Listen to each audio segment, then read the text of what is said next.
Simis présente réglage de l'orientation du joystick Enabler et des contacteurs. Vous allez pouvoir choisir 4 orientations différentes pour votre joystick. 2 dans l'axe horizontal et 2 dans l'axe vertical. Pour ma part, j'ai choisi une orientation horizontale avec le bas du joystick vers la gauche. Le paramétrage de l'orientation inclut le réglage de 2 autres fonctions, le signal sonore et l'inversion des clics gauche et droit.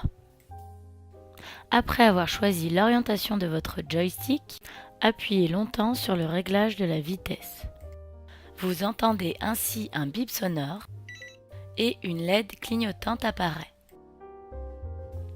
Dirigez le curseur de votre souris vers le haut à l'aide de votre joystick. Un bip sonore vous indique qu'il a bien pris en compte votre choix. Pour finaliser la procédure, vous devez absolument passer par les 2 étapes suivantes. Activez le signal sonore en appuyant sur le bouton rouge ou désactivez-le en appuyant sur le bouton jaune. Pour ma part, j'ai choisi d'activer le retour sonore.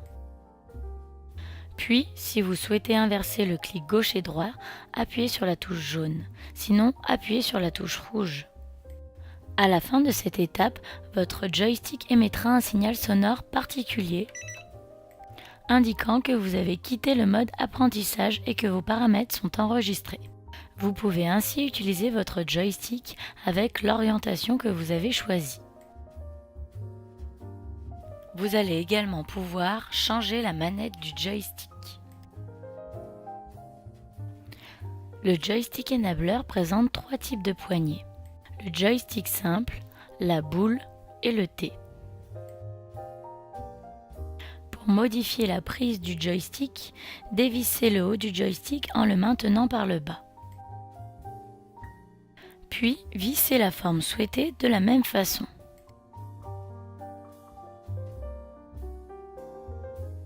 Pour finir, vous allez pouvoir ajouter des contacteurs à votre joystick Enabler. Un contacteur pourra être associé à n'importe quelle touche de fonction, même le bouton réglage de la vitesse. Pour cela, commencez par brancher les contacteurs à l'arrière du boîtier.